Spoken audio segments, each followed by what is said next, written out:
പ്രിയ തൊഴിലുറപ്പ് തൊഴിലാളികളെ നമസ്കാരം. എല്ലാവരും സുഖമായിട്ടിരിക്കുന്നു എന്ന് കരുതുന്നു. അപ്പോൾ ഇപ്പോൾ നമ്മളെ സംബന്ധിച്ചിടത്തോളം, ഓരോ തൊഴിലുറപ്പ് തൊഴിലാളികളെ സംബന്ധിച്ചിടത്തോളം വളരെ നിർണായകമായിട്ടുള്ള നിമിഷങ്ങളിലൂടെയാണ് നമ്മൾ കടന്നുപോയിക്കൊണ്ടിരിക്കുന്നത്. കാരണം ഇന്ന് VBG റാംജി വന്നു. അപ്പോൾ നമ്മുടെ ഇത്രയും കാലം നമ്മൾ ജോലി ചെയ്തുകൊണ്ടിരുന്ന മഹാത്മാഗാന്ധി ദേശീയ ഗ്രാമീണ തൊഴിലുറപ്പ് പദ്ധതി ഇന്നലെ അവസാനിച്ചു. ഇന്നു മുതൽ VBG റാംജി ആരംഭിച്ചു. അപ്പോൾ ഇനി മുതൽ നമ്മൾ Viksit Bharat guarantee for Rozgar and Ajeevika mission Gramin അതിൻ്റെ ഭാഗമാവുകയാണ്. ഒരുപാട് തൊഴിലാളികൾ ഇത്രയും കാലം വളരെ പ്രതീക്ഷയോടുകൂടി, അതേപോലെ തന്നെ നമ്മുടെ കാര്യങ്ങളൊക്കെ നിറവേറ്റിയിരുന്നത് ഒരു വലിയ ശതമാനം വരെ നമ്മൾ തൊഴിലുറപ്പ് കൊണ്ട് മാത്രം ജീവിച്ചു വന്ന ഒരുപാട് ആൾക്കാരുണ്ട്. അപ്പോൾ അവരൊക്കെ ആകെ ആശങ്കയിലാണ്. തൊഴിലുറപ്പ് പദ്ധതി നിർത്തുന്നു, VBG റാംജി ആണെങ്കിൽ യാതൊരു ഗ്യാരണ്ടിയും ഇല്ല എന്നൊക്കെയാണ് പ്രചാരണം നടന്നുകൊണ്ടിരിക്കുന്നത്. അതുമാത്രമല്ല, ഇപ്പോൾ വന്നു നോക്കുമ്പോൾ പുതിയ കുറേ 318 പ്രവൃത്തികളുണ്ടെങ്കിലും നമ്മളെ സംബന്ധിച്ചിടത്തോളം അതിലെടുക്കാൻ പറ്റുന്ന പ്രവൃത്തികൾ എന്തൊക്കെയാണ്, ഇതിനെ എന്താണ് ചെയ്യേണ്ടത്, നമുക്ക് എടുക്കുന്ന വർക്കുകൾ ഏതൊക്കെയാണ്, യാതൊരു മുൻധാരണയും ഇല്ലാതെ കറങ്ങുകയാണിപ്പോൾ. കാരണം 1-ാം തീയതി സാധാരണ നമ്മൾ ഒരു ജോലി തുടങ്ങുന്നതിന് മുൻപേ തൊഴിലാളികളെ മൊത്തം ഒരു മീറ്റിംഗ് വിളിച്ചു ഒപ്പിട്ട് കൊടുക്കുന്നു. അപ്പോൾ എന്നിട്ട് നമ്മൾ ഇന്ന് തൊഴിൽ ചെയ്യാൻ സന്നദ്ധമാണ് എന്നറിയിക്കുക. അപ്പോൾ അതങ്ങനെ പാസ്സായിട്ട് വരുന്ന സിസ്റ്റമൊക്കെ ആയിരുന്നു. ഇപ്പോൾ അതിനെപ്പറ്റിയൊന്നും ആരും ഒന്നും പറയുന്നില്ല. സമയം തുടങ്ങിക്കഴിഞ്ഞു. സാമ്പത്തിക വർഷം ശരിക്കും മാർച്ച് മാസത്തിൽ കഴിഞ്ഞു. ഏപ്രിൽ, മെയ്, ജൂൺ, ജൂലൈ ആയി. അപ്പോൾ നമ്മുടെ ഈ കഴിഞ്ഞ ഈ സമയം വരെ, ജൂൺ വരെ നമ്മൾ പണി കിട്ടിയിട്ടുണ്ടായിരുന്നു. പക്ഷെ അത് ഏതിൽ വരും എന്നത്, അതായത് മഹാത്മാഗാന്ധിൻ്റെ മാർച്ചോടെ കഴിഞ്ഞിട്ടുണ്ടാവും. മഹാത്മാഗാന്ധി ദേശീയ ഗ്രാമീണ തൊഴിലുറപ്പ് പദ്ധതി സാധാരണ സാമ്പത്തിക വർഷം മാർച്ച് വരെ ക്ലോസ് ചെയ്യുന്നതാണല്ലോ. അതിനുശേഷം വന്നത് VBG റാംജി ആണെങ്കിൽ ഇപ്പോഴാണ് തുടങ്ങിയത്. അപ്പോൾ അതിനുശേഷം വന്നിട്ടുള്ള ആ പണികൾ ഏതിലേക്കാണ് വരിക, നമ്മുടെ 125ൻ്റെ അകത്ത് അതും കൂടി ഉൾപ്പെടുത്തുന്നുണ്ടോ, ഒന്നും അറിയില്ല. നമുക്കെല്ലാവർക്കും അതേ പല ആശങ്കകളാണുള്ളത്. അതേപോലെ തന്നെ ഇനി വരാൻ പോകുന്ന പണികൾ, അതായത് വളരെ അധ്വാനം കൂടി വരുന്ന, അതായത് കൂടുതലായിട്ട് നമ്മൾ ശാരീരികമായിട്ട് കായിക അധ്വാനം കൂടുതലായിട്ട് വരുന്ന പണികളാണ് വരുന്നത്. അപ്പോൾ അതുകൊണ്ട് ഈ 60 വയസ്സൊക്കെ കഴിഞ്ഞിട്ടുള്ള ഒരുപാട് പേര് നമ്മുടെ തൊഴിലുറപ്പ് പദ്ധതിയിലുണ്ട്. അപ്പോൾ 60 വയസ്സ് കഴിഞ്ഞിട്ടുള്ള മാത്രമല്ല, ചെറുപ്പക്കാരികളായിട്ടുള്ള ആൾക്കാർക്കൊന്നും കായിക അധ്വാനത്തിൻ്റെ എടുക്കാൻ പറ്റുന്ന ജോലികളാണോ ഉള്ളത് എന്നൊക്കെ ഒരു ആശങ്കയിലാണ് ഉള്ളത്. എന്തായാലും പരിപാടി VBG റാംജി സ്റ്റാർട്ട് ചെയ്തു. നമ്മുടെ 4 വിഭാഗങ്ങളായിട്ടാണ് ഞാൻ കഴിഞ്ഞ വീഡിയോയിലൊക്കെ പറഞ്ഞ പോലെ തന്നെ അല്ലേ, ജലസുരക്ഷ, ഗ്രാമീണ അടിസ്ഥാന സൗകര്യങ്ങൾ, ജീവനോപാധി അടിസ്ഥാന സൗകര്യം, ദുരന്ത നിവാരണം, അല്ലെങ്കിൽ നമ്മുടെ എന്താ പറയുക, ഇതിൽ തീവ്ര കാലാവസ്ഥാ സംഭവങ്ങളുടെ വ്യതിയാനമായിട്ട് ബന്ധപ്പെട്ടിട്ടുള്ള എന്നൊക്കെ പറയാം.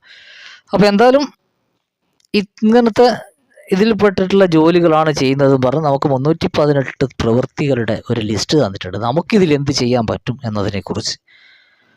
അപ്പോൾ നമ്മളെല്ലാവരും എന്ത് ചെയ്യുന്ന വെച്ചാൽ നമുക്ക് കിട്ടാൻ പറ്റുന്ന പല ഏരിയയിലും പറ്റുന്ന പണികൾ ഏതൊക്കെയാണ്. ഞാൻ കഴിഞ്ഞ ഒരു വീഡിയോയിൽ ഞാൻ ചെയ്തിരുന്നു, വൃക്ഷത്തൈ പിന്നെ നടലും മഴക്കുഴി. അപ്പോൾ അത് രണ്ടുമാണ് നമ്മുടെ ഏരിയയിലൊക്കെ വന്നിട്ടുള്ള പണികൾ.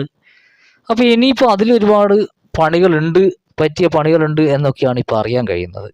അപ്പോൾ അങ്ങനെയാണ് നമ്മൾ എന്ത് ചെയ്യുക, ഇനിയിപ്പോൾ തൊഴിലുറപ്പിൻ്റെ ആൾക്കാരൊക്കെ വേറെ എന്തെങ്കിലും ജോലിക്ക് പോകണോ, എന്ത് ജോലിയായി ഇപ്പോൾ ഉള്ള ആൾക്കാർക്ക് പോലും, ഷോപ്പുകളിലാണെങ്കിലും മറ്റുള്ളിടത്തിലൊക്കെ ഉള്ള പണിക്കാർക്ക് പോലും എന്തില്ല, സുരക്ഷിതത്വമില്ലാത്തൊരു അവസ്ഥയിലാണ് ഉള്ളത്. അപ്പോൾ എന്ത് പണിക്ക് പോകും എന്നുള്ളൊരു കാര്യം ആലോചിക്കുന്നു. അങ്ങനെയാണെങ്കിൽ എന്ത് ചെയ്യും? തൊഴിലുറപ്പിനെ ഒന്നുകൂടി എന്ത് ചെയ്യണോ, നമുക്ക് ചെയ്യാൻ പറ്റുന്ന വർക്കുകൾ. അപ്പോൾ നമ്മളൊരു കാര്യം ചിന്തിക്കേണ്ടത്, ഇതിൽ ഒരു സംഭവം കേട്ടിട്ടുണ്ട്.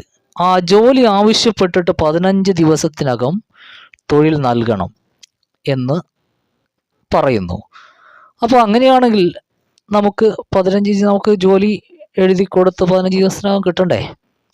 അപ്പോൾ അതിനെപ്പറ്റി നമ്മളൊന്ന് പഠിച്ചിട്ട് ചെയ്യേണ്ടതുണ്ട്. അതേപോലെ തന്നെ ജോലി ചെയ്തു കഴിഞ്ഞാൽ 15 ദിവസത്തിനകം കൂലിയും കിട്ടണം എന്ന് പറയുന്നുണ്ട്. അപ്പോൾ എന്തായാലും നമുക്ക് യാതൊരു പ്രശ്നവും വരില്ല എന്ന് തന്നെയാണ് പറയുന്നത്. അപ്പോൾ കാരണം എന്ന് വെച്ചാൽ നമ്മൾ 318 ജോലികളുടെ അകത്ത് വൃക്ഷത്തൈ, മഴക്കുഴി മാത്രമല്ല, കോഴിക്കോടുണ്ട്, തൊഴുത്തുണ്ട്, ആട്ടിൻകൂട്, ടോയ്ലറ്റ്, ഇങ്ങനത്തെ സാധനങ്ങളൊക്കെ ഉണ്ടാക്കാനുള്ള സംവിധാനമുണ്ട്. അതേപോലെ തന്നെ റോഡ് പണികൾ ചെയ്യാനുള്ള പരിപാടികളുണ്ട്. അപ്പോൾ ഇതിലൊക്കെ നമുക്ക് എങ്ങനെ എല്ലാവർക്കും, അതായത് പ്രായമായവർക്കും ചെറുപ്പക്കാർക്കും എല്ലാവർക്കും കൂടെ എങ്ങനെ ഇത് കൊണ്ടുപോകാൻ പറ്റും എന്നുള്ളതൊക്കെ നമ്മൾ പഠിച്ചു വരുന്നേ ഉള്ളൂ. ഒന്നാമത് ഇപ്പോൾ പല ഉദ്യോഗസ്ഥന്മാർക്കും കാര്യങ്ങൾക്കും ഒക്കെ വ്യക്തമായിട്ടുള്ള ട്രെയിനിങ്ങും കാര്യങ്ങളൊന്നും കിട്ടിയില്ല. അവരും നമ്മളെപ്പോലെ തന്നെ ഇങ്ങനെ ആശങ്കയിലാണ്. കാരണം അവരുടെ ജോലി പോലും പോകുന്ന ഒരവസ്ഥയിലേക്കാണ് കാര്യങ്ങൾ വരുന്നത്. അത് താൽക്കാലികമായിട്ടുള്ള പല ആൾക്കാരും എന്ത് ചെയ്യുക, അവരുടെ ജോലി പോകുമെന്നുള്ള ആശങ്കയിലാണ് അവരും ഉള്ളത്. അപ്പോൾ അതുകൊണ്ട് അവരെ ഇപ്പോൾ 6 മാസം നീട്ടിയിട്ടുണ്ട്, അല്ലെ 3 മാസം നീട്ടിയിട്ടുണ്ട് എന്നൊക്കെയാണ് ഓരോരുത്തരും പറയുന്നത്. അപ്പോൾ അതിലും അവർക്കും ആശങ്കയാണ്. എല്ലാവർക്കും ഉണ്ടാവട്ടെ, ജോലിയൊക്കെ ഉണ്ടാവട്ടെ എന്ന് തന്നെയാണ് നമ്മൾ ആഗ്രഹിക്കുന്നത്. അപ്പോൾ അതിനൊപ്പം തന്നെ ഇന്ന് അല്ലേ VBG റാംജി തൊഴിൽ വേതനം കൂട്ടിയിട്ടുണ്ട് അല്ലേ. ഇപ്പോൾ കേരളത്തിന് 401 രൂപയാണുള്ളത്. 401 രൂപ എന്ന് പറയുന്നത് നമുക്ക് 369 രൂപയായിരുന്നു ഇതുവരെ ഉണ്ടായിരുന്നത്. ഇപ്പോൾ അത് 401 രൂപയായി. അതായത് 32 രൂപയോളം കൂടുതലായിട്ട് നമുക്ക് കിട്ടിയിട്ടുണ്ട്. പക്ഷെ പണിയില്ലാതെ എങ്ങനെ കൂലി കിട്ടുമെന്നൊരു വിഷയം തന്നെയാണ്. എന്തായാലും പണി കിട്ടും എന്ന് തന്നെ നമുക്ക് പ്രതീക്ഷിക്കാം അല്ലേ. കാരണം ഒരു പുതിയ പ്രൊജക്റ്റ് വരുമ്പോൾ അത് പഠിച്ചു വരാനുള്ളൊരു സമയം എടുക്കുമല്ലോ. അപ്പോൾ അതുകൊണ്ടായിരിക്കാം. എന്തായാലും തൊഴിലുറപ്പിൻ്റെ ആൾക്കാരൊക്കെ ഞങ്ങൾക്ക് ജോലി കിട്ടണം എന്ന ഒരു കാഴ്ചപ്പാട് തന്നെയാണുള്ളത്. അതിന് ജോലിയില്ലേ നമുക്ക് ജീവിക്കാൻ പറ്റാത്തൊരവസ്ഥയാകുമ്പോൾ നമ്മൾ എന്ത് ചെയ്യേണ്ടി വരും? അതിനെതിരെ ശക്തമായിട്ട് ഇറങ്ങേണ്ട തന്നെ വരും. അപ്പോൾ അതുകൊണ്ട് ആൾക്കാരൊക്കെ നമുക്ക് ചെയ്യാൻ പറ്റുന്ന ജോലികൾ എന്തൊക്കെയാണെന്ന് കണ്ടെത്തുക, അത് ബന്ധപ്പെട്ടവരെ അറിയിക്കുക. നമുക്ക് എന്തൊക്കെ ഇതിൽ നമുക്കിപ്പോൾ പാസ്സായിട്ടുള്ള 318ൻ്റെ അകത്ത് നമ്മുടെ പ്രദേശത്ത് ഏതൊക്കെ ചെയ്യാൻ പറ്റും അത് ഒക്കെ ചെയ്യുക. അതൊക്കെയാണ് വേണ്ടത്. അതേപോലെ തന്നെ ഇത് അടിയന്തരമായിട്ട് എന്ത് ചെയ്യുക, നമ്മൾ തൊഴിലുറപ്പ് തൊഴിലാളികൾ സംഘടിക്കുക, യോഗങ്ങൾ ചേരുക, എന്നിട്ട് അതിലൂടെ പ്രമേയങ്ങൾ പാസ്സാക്കുക, പഞ്ചായത്തിനെ ധരിപ്പിക്കുക, പിന്നെ മറ്റുള്ള ഭരണ കേന്ദ്രങ്ങളിലൊക്കെ അറിയിക്കുക, ഞങ്ങൾക്ക് ഇന്ന് പ്രശ്നങ്ങളൊക്കെ ഉണ്ട്. അപ്പോൾ എന്നിട്ട് ഇത്തരത്തിലുള്ള തൊഴിലുകൾ എങ്ങനെയാണ് ചെയ്യേണ്ടതെന്ന് എന്നതിനെപ്പറ്റി ഒരു ധാരണ ഉണ്ടാക്കണം. ഇപ്പോൾ നമുക്ക് കോഴിക്കോട് അല്ലെങ്കിൽ എന്തെങ്കിലും സാധനം ഉണ്ടാക്കണമെങ്കിൽ അതെങ്ങനെയാണ് ഉണ്ടാക്കേണ്ടത് നമുക്കറിയില്ല. ഇതിനാരാണ് അപേക്ഷ കൊടുക്കേണ്ടത്, അല്ലെ അതൊക്കെ വിളിക്കണ്ടേ? അപ്പോൾ ഇതിനെപ്പറ്റിയൊന്നും പ്രാരംഭ നടപടികൾ പോലും എവിടെയും നടക്കുന്നില്ല. അപ്പോൾ അതെന്താണ് കാരണം എന്നത് വ്യക്തമായിട്ട് എന്ത് ചെയ്യുക, നമുക്ക് പറ്റണം. നമുക്കിപ്പോൾ എന്ത് വെച്ചാൽ മഴക്കുഴി തരുന്നു, അല്ലെ വൃക്ഷത്തൈ തരുന്നു, അത് ഇത്ര പരിധി ഉണ്ടല്ലോ. അപ്പോൾ എന്തായാലും 401 രൂപയാണുള്ളത് നമുക്ക്. നമ്മളിപ്പോൾ ഇതിനെപ്പറ്റി വിശദമായിട്ട് കൂലിനെ പറ്റി ഞാൻ എന്ത് ചെയ്യുന്നുണ്ട്, ഒരു വീഡിയോ തന്നെ ചെയ്യുന്നുണ്ട്. അപ്പോൾ എന്തായാലും ഇന്ന് 1-ാം തീയതിയാണ് VBG റാംജി നിലവിൽ വന്ന ദിവസമാണ്. അപ്പോൾ ഇന്ന് മുതൽ VBG റാംജിയിലേക്ക് അല്ലേ, Viksit Bharat guarantee for Rozgar and Ajeevika mission ഗ്രാമീണിലേക്ക് നമ്മൾ പ്രവേശിച്ചു കഴിഞ്ഞു. ഇനി നമുക്ക് ഇപ്പോൾ ഞാൻ വന്നത് നമ്മുടെ കൂലി വർദ്ധിപ്പിച്ചു എന്നുള്ള ഒരു സന്തോഷ വാർത്ത പറയാൻ വേണ്ടിയിട്ടാണ്. ഒപ്പം തന്നെ ഈ കാര്യങ്ങളൊക്കെ, നമ്മുടെ ദുഃഖകരമായിട്ടുള്ള കാര്യങ്ങളൊക്കെ ഒന്ന് സൂചിപ്പിച്ചു എന്ന് മാത്രമേ ഉള്ളൂ. അപ്പോൾ എന്ത് ചെയ്യാം, നമുക്ക് എന്തായാലും നല്ല ദിനങ്ങൾ വരട്ടെ, നല്ല ജോലികളൊക്കെ ഉണ്ടാവട്ടെ. ഇതിൻ്റെ അകത്ത് ഇനി എന്ത് ചെയ്യട്ടെ, നമുക്ക് പറ്റിയ തൊഴിൽ, ഓരോ പ്രദേശത്തിനും പറ്റിയ കാർഷിക മേഖലയിലായിട്ട് ബന്ധപ്പെട്ടിട്ടുള്ള തൊഴിൽ ദിനങ്ങൾ കൂട്ടിച്ചേർക്കാനുള്ള സംവിധാനം നമ്മൾ ഓരോരുത്തരും ഉണ്ടാക്കുക. ഞാനിപ്പോൾ കഴിഞ്ഞ വീഡിയോ ഇട്ടപ്പോൾ എല്ലാവരോടും ഞാൻ നിങ്ങളുള്ള ജില്ലയും പഞ്ചായത്ത് വന്ന് കുറിക്കാൻ വേണ്ടി പറഞ്ഞിരുന്നു. വളരെ സന്തോഷമുണ്ട്. ഏകദേശം കേരളത്തിലെ എല്ലാ ജില്ലകളിൽ നിന്നും നമ്മുടെ ചാനൽ കാണുന്നുണ്ട് എന്നുള്ളത് കൊണ്ട് അതുകൊണ്ട് തന്നെ എല്ലാവരും എന്ത് ചെയ്യുക, ഒരിക്കൽ കൂടി ഷെയർ ചെയ്യുക. ഞാൻ നല്ലൊരു വീഡിയോ ആയിട്ട് ഇതിൻ്റെ കാര്യങ്ങളൊക്കെ വിശദമായിട്ട് പറഞ്ഞുകൊണ്ട് വീണ്ടും വരാം. എല്ലാവരും എന്ത് ചെയ്യുക വെച്ചാൽ പരമാവധി ഒന്ന് ഷെയർ ചെയ്യുക, അതേപോലെ സബ്സ്ക്രൈബ് ചെയ്യുക, ഹൈപ്പ് ചെയ്യുക. പിന്നെ നിങ്ങൾ ഓരോ ലൈക്കും നമുക്ക് പ്രചോദനമാണ്. എല്ലാവരും ഒന്ന് ലൈക്ക് അടിക്കുക. അപ്പോൾ നമുക്ക് എന്ത് ചെയ്യാം, വീണ്ടും നല്ല പരമാവധി എന്ത് ചെയ്യുക, നമുക്ക് കാര്യങ്ങൾ ഞാൻ നിങ്ങളുടെ അടുത്ത് എത്തിക്കാം. എല്ലാവരും ആ രീതിയിൽ തന്നെ മുന്നോട്ട് പോകുക. എന്തായാലും തൊഴിലൊന്നും നഷ്ടമാവില്ല. നമുക്ക് പൂർവാധികം ശക്തിയോടുകൂടി തിരിച്ചു വരുമെന്ന് പ്രതീക്ഷിക്കാം. ഓക്കെ, നന്ദി, നമസ്കാരം.